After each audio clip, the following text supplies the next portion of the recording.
नमस्कार. आज आपण बघणार आहे व्हॉइसचा दुसरा पार्ट. मागच्या व्हिडिओमध्ये आपण बघितलं की ॲक्टिव्हचं पॅसिव्ह कसं करायचं. या व्हिडिओमध्ये आपल्याला बघायचं आहे की पॅसिव्हचं ॲक्टिव्ह कसं करायचं. कारण परीक्षेमध्ये कसा प्रश्न येईल आपण सांगू शकत नाही आहे. ॲक्टिव्हचं पॅसिव्ह येईल का पॅसिव्हचं ॲक्टिव्ह येईल. बघूया. पॅसिव्ह व्हॉइसमधील वाक्याचं ॲक्टिव्ह व्हॉइसमध्ये आपल्याला रूपांतर करायचं आहे. पहिल्यांदा आपल्याला हे कळलं पाहिजे की वाक्य पॅसिव्ह आहे हे कसं ओळखायचं. मागच्या व्हिडिओमध्ये मी सांगितलेलंच होतं तुम्हाला, तो व्हिडिओ बारकाईनं बघा. माझ्या चॅनलला सबस्क्राईब करायला विसरू नका की आणि बेल आयकॉनसुद्धा दाबा की जेणेकरून तुम्हाला याच्या पुढचे व्हिडिओसुद्धा पाहायला मिळतील. तर बघू पहिल्यांदा आपण की पॅसिव्हचं ॲक्टिव्ह करताना वाक्य पहिल्यांदा पॅसिव्ह आहे का नाही हे कसं ओळखायचं. तर पॅसिव्ह वाक्य जे असतं ते वाक्य बघा. उदाहरणार्थ इथं वाक्य लिहितो मी, Ganesh was helped by them. हे असं वाक्य आहे, Ganesh was helped by them. हे वाक्य पॅसिव्ह आहे आपल्याला कशावरून कळतं. तर पॅसिव्ह वाक्याची रचना जी आहे ती टू बीच्या रूपानंतर क्रियापदाचं तिसरं रूप येतं. इथं आहे टू बीचं रूप वॉज आणि क्रियापदाचं तिसरं रूप. जर टू बीच्या रूपानंतर क्रियापदाचं तिसरं रूप असेल तर ते वाक्य 100% पॅसिव्ह असते. या वाक्यामध्ये बघा कर्ता शेवटी बाय देम असा दिलेला आहे. सगळ्याच वाक्यांमध्ये कर्ता शेवटी दिला असेल याची गॅरंटी नाही. उदाहरणार्थ दुसरं वाक्य बघा, अक्षय इज टीज्ड. वाक्य इथंच थांबवलं. या वाक्यात अक्षय इज टीज्ड चिडवण्याची क्रिया अक्षयवर होते आणि इथं आपण ओळखतो कसं, टू बीचं रूप आणि क्रियापदाचं तिसरं रूप आहे. हे टू बी आहे आणि हे व्हर्बचा थर्ड फॉर्म आहे आणि म्हणून आपण म्हणतो की हे वाक्य पॅसिव्ह सेंटेन्स आहे. जर या वाक्याचा आपल्याला व्हॉइस चेंज करायचा असेल, प्रयोग बदलायचा असेल आणि या वाक्याला ॲक्टिव्हमध्ये करायचं असेल तर काय करावं लागतं बघूया. पॅसिव्हचं ॲक्टिव्ह करताना आपल्याला काही स्टेप्स लक्षात ठेवाव्या लागतात आणि स्टेप्स ज्या आहेत त्या इथं बघा. स्टेप नंबर 1 आहे आपला डुअर. डुअर कोण आहे तो बघा. हु इज द डुअर. एकदा डुअर तुम्हाला सापडला, या वाक्यात काय केले बघा, देम हा डुअर आहे. हा डुअर नॉर्मली बाय प्लस येतो. पण जर तो तसा नसेल तर मग वाक्यात खालचं वाक्य बघा, अक्षय इज टीज्ड.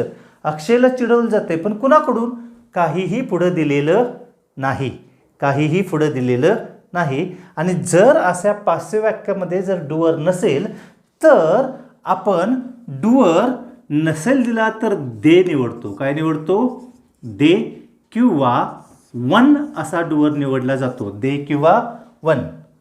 माझा असा सल्ला आहे, दे निवडणं कधीही चांगलं, कारण क्रियापदात बदल करताना ते सोपं पडतं. तर डुअर कुठला निवडला जातो, दे किंवा वन. म्हणजे या वाक्याचा डुअर जो आहे तो आपला दे आहे. या वाक्याचा डुअर पण तोच आहे, बाय देम केलं आहे, त्यामुळे याचा डुअर कोण आहे, दे आहे. पहिल्यांदा काय करायचं, डुअर जो आहे तो वाक्याच्या सुरुवातीला घेतला. उदाहरणार्थ आपण काय घेतलं बघा, इथं बाय देम जे आहे ते देम का सुरुवातीला घेतलं आणि त्याचं केलं दे. आपण मागच्या व्हिडिओत बघितलं होतं की देचं देम, देमचं दे. काय केलं इथं, दे केलं. त्याच्यानंतर आपलं जे मूळचं पॅसिव्ह व्हर्ब आहे वॉज हेल्प्ड, आपल्या लक्षात येते की हे पास्ट टेन्समध्ये आहे. आणि नुसतंच टू बीचं रूप आहे त्यामुळे सिम्पल पास्टमध्ये आहे. जर कंटिन्युअस पास्टमध्ये असतं तर इथं बीइंग आलं असतं. काय आलं असतं, बीइंग, BING, पण ते आलेलं नाही आणि म्हणून हे सिम्पल पास्टमध्ये आहे. या वाक्याचा आपल्याला सिम्पल पास्ट करायचं आहे. वॉज हेल्प्डचा सिम्पल पास्ट काय होईल, हेल्प्ड. दे हेल्प्ड. आणि ज्याच्यावर क्रिया घडलेली आहे त्याला उचलून क्रियापदाच्या पुढं टाकायचं. दे हेल्प्ड गणेश. बघा मी काय केलं आता, पहिली स्टेप डुअर शोधला अगोदर. डुअर घेतल्यानंतर, डुअर लिहिल्यानंतर मी दुसरी स्टेप घेतली टेन्स बघितला मी. इथं वॉज वेअर हेल्प्ड आहे म्हणजे सिम्पल पास्ट आहे. वॉज वेअर बीइंग हेल्प्ड असतं तर तो कंटिन्युअस पास्ट आला असता आणि हॅड बीन आला असता तर परफेक्ट पास्ट आला असता. हा सिम्पल पास्ट आहे, त्यामुळं मी टेन्स बघितला आणि सिम्पल पास्ट हा टेन्स इथं वापरला.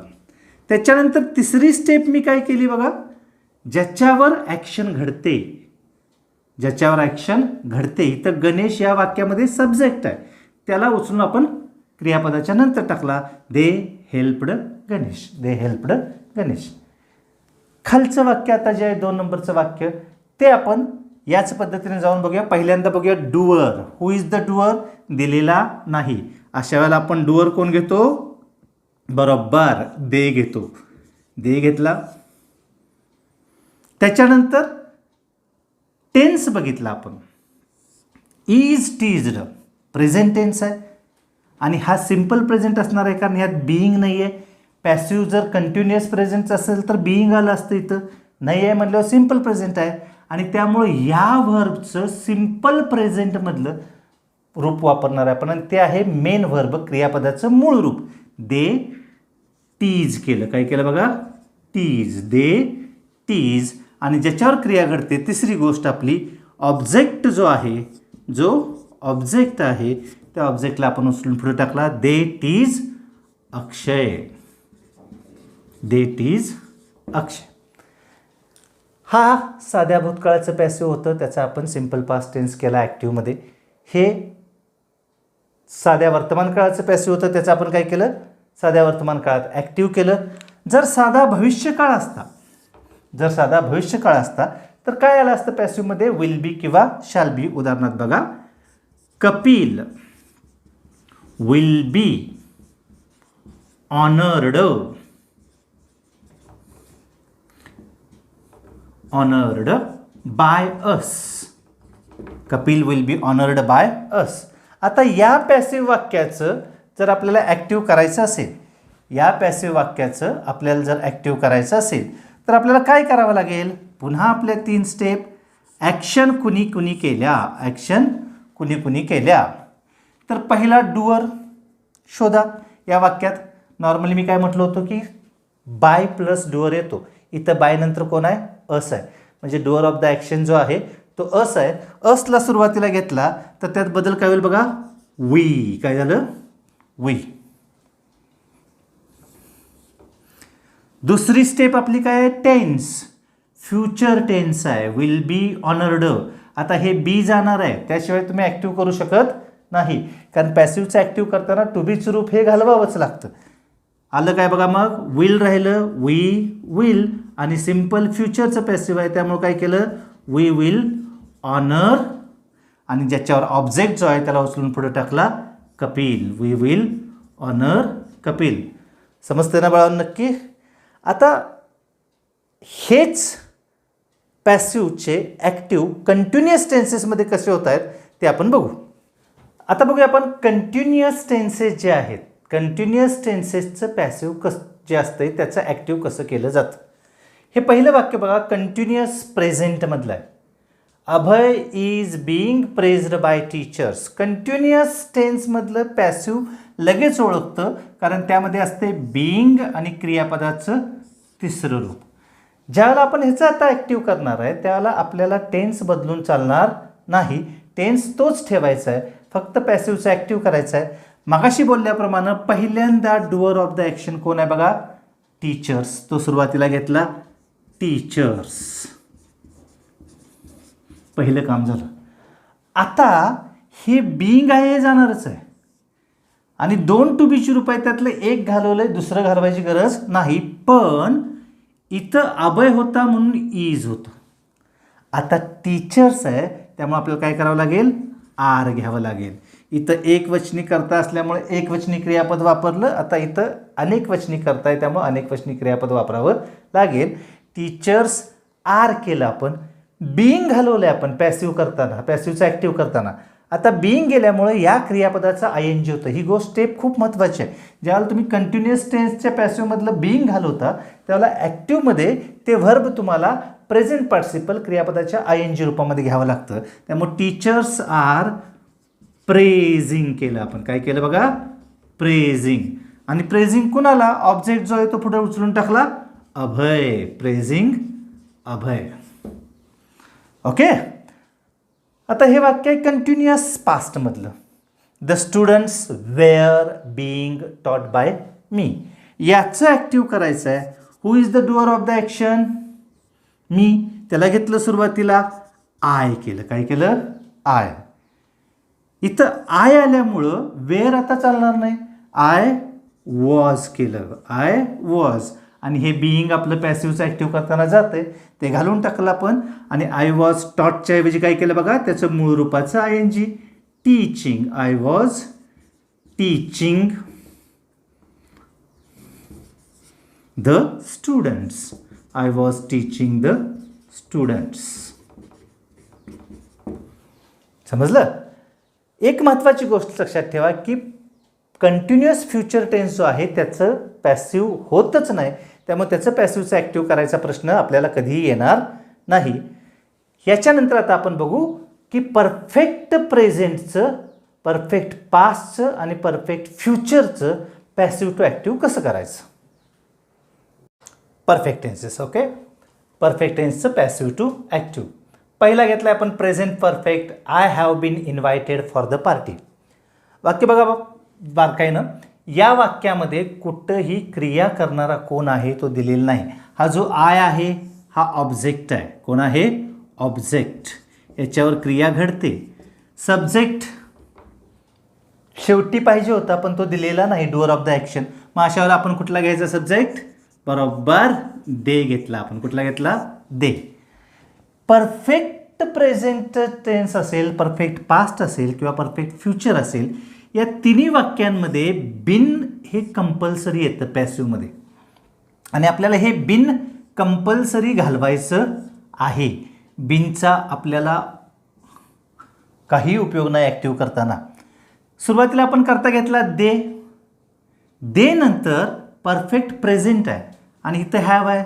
देला पण हॅवच येणार आहे. They have. मित्र हो, जर दुसरा कुठला तरी करता आला असता इथं गणेश, रमेश, महेश, उमेश किंवा ही शी, तर आपल्याला हॅव घेऊन चाललं नसतं, हॅज घ्यावं लागलं असतं. आता दे आहे त्यामुळे काही समस्या नाही. दे हॅव बिन काढून टाकलं. इन्व्हायटेड आहे तसंच ठेवलं. वाक्याचा राहिलेला भाग जो आहे तो लिहिला आपण for the party. They have been invited for the party. आता एकच छोटासा घोळ घातलेला आहे मी, आणि तो म्हणजे हा जो डुअर आहे तो टाकलेला नाही. तो मला कुठे टाकला पाहिजे? बरोबर क्रियापदानंतर. They have invited me for the party.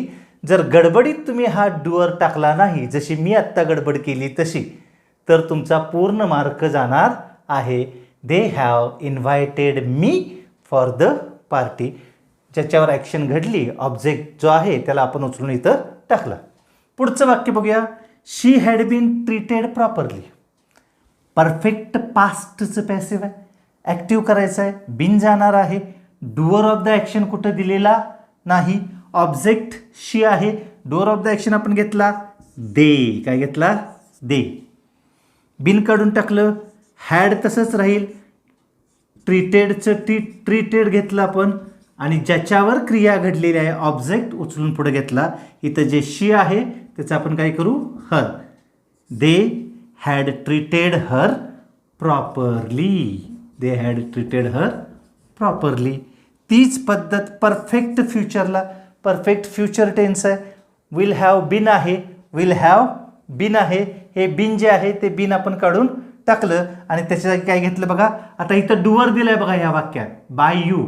त्यामुळं बाय गेलं, यू सुरुवातीला घेतलं. You will have future tense तसाच आहे. You will have. बिन गेलं, हेल्पड घेतलं. यू विल हॅव हेल्पड आणि ज्याच्यावर क्रिया घडते त्याला पुढे टाकला संकेत. यू विल हॅव हेल्पड संकेत. तर हे झाले परफेक्ट प्रेझेंट, परफेक्ट पास्ट आणि परफेक्ट फ्युचरच्या पॅसिव्हचं ॲक्टिव्ह. त्यामध्ये बिन येणार आहे. ते बिन एक फक्त काढणे सगळ्यात महत्त्वाची गोष्ट आहे. क्रियापद बदलायचा काय प्रश्न आहे. इथं पण तिसऱ्या रूपातच असणार आहे. इथं पण तिसऱ्या रूपात, इथं पण तिसऱ्या रूपात, कुठेही असू दे. परफेक्ट टेन्सेसमध्ये ॲक्टिव्ह असो किंवा पॅसिव्ह असो, क्रियापदाचं तिसरं रूप हे असणारच आहे. याच्या व्यतिरिक्त आता राहिला कुठला पॅसिव्ह टू ॲक्टिव्ह? तर ऑर्डर आणि रिक्वेस्ट ज्या आहेत पैकी रिक्वेस्ट कधीही विचारली जात नाही. ऑर्डरचं पॅसिव्ह जर असेल तर ते ॲक्टिव्ह कसं करायचं बघू. ऑर्डरचं पॅसिव्ह जे आहे ते नेहमी लेटनं सुरू होतं. कशानं सुरू होतं? लेटनं.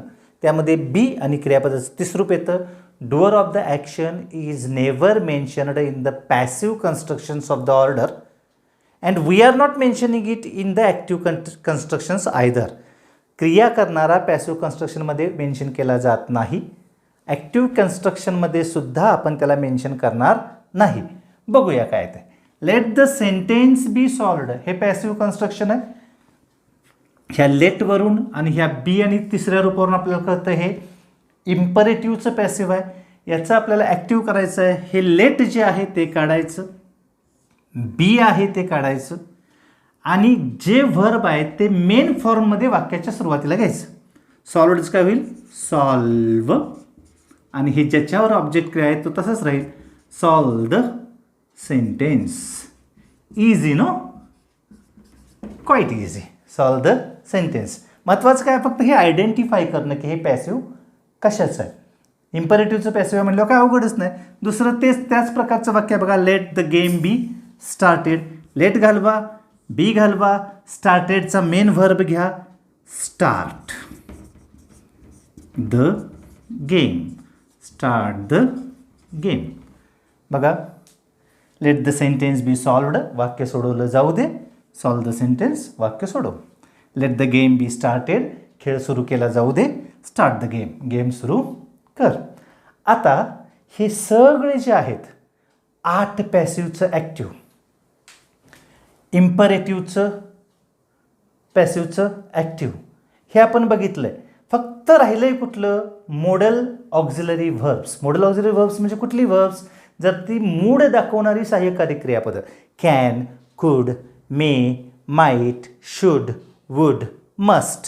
आणि ह्या सगळ्या मॉडल ऑक्झिलरींचं पॅसिव्हचं ॲक्टिव्ह एकाच पद्धतीनं होतं. कुठल्या पद्धतीनं होतं ते आता आपण बघूया. मॉडल ऑक्झिलरी व्हर्ब्स म्हणजे अशी ऑक्झिलरी व्हर्ब्स, अशी सहाय्यकारी क्रियापदं की जी मूड दाखवतात, मनस्थिती दाखवतात.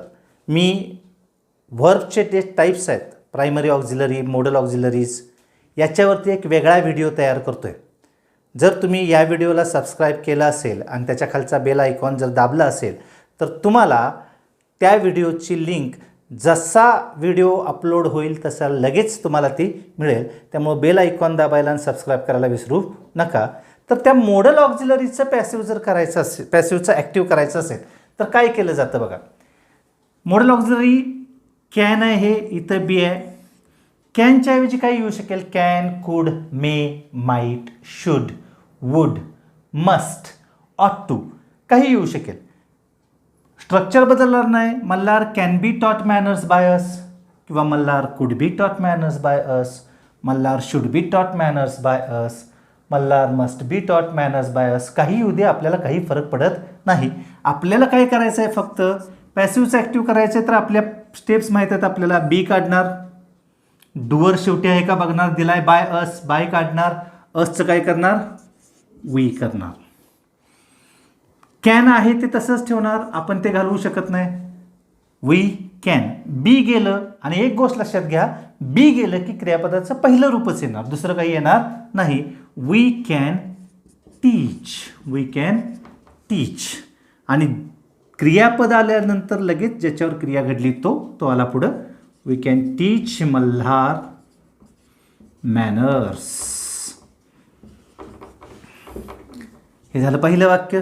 दुसरं वाक्य आता तुम्ही सांगू शकाल इझिली. काय करणार बघा. बाय कट केलं, बी कट केलं. डुअर ऑफ द ॲक्शन शेवटी आहे हिम, हिमचं केलं ही.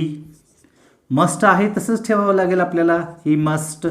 बी गेले म्हणल्यावर क्रियापदाचं पहिलं रूप ॲडमायर, ही मस्ट ॲडमायर. आणि ज्याच्यावर क्रिया घेतली त्याला उचलून पुढे टाकलं मेघना, ही मस्ट ॲडमायर मेघना. तिसरं वाक्य थोडंसं वेगळं आहे. इथं मस्ट बी होतं, इथं कॅन बी आहे, पण इथं कुड हॅव बिन आहे. बिन आलं तर एक गोष्ट लक्षात ठेवायची, हे बिन घालवायचं आणि तिसरं रूप ठेवायचं. तिसरं रूप ऑलरेडी असतंच. बाय गेलं, मीचं काय केलं? आय. कुड हॅव आहे तसं ठेवलं, आय कुड हॅव. बिन घालवून टाकलं आहे आपण. क्रियापदाचं तीच रूप बिन गेल्यामुळं आय कुड हॅव रिक्वेस्टेड आणि ज्याच्यावर क्रिया घडते त्याला आपण उचलून पुढे टाकला. I could have requested Prachi. हा व्हिडिओ कसा वाटला ते कमेंट बॉक्समध्ये लिहून कळवा. तुम्हाला पुढचा व्हिडिओ कुठला पाहायला आवडेल तेही मला कळवा. तुमचे फीडबॅक्स माझ्या दृष्टीनं अत्यंत महत्त्वाचे आहेत, कारण तुमचे फीडबॅक्सच मला घडवणार आहेत. धन्यवाद.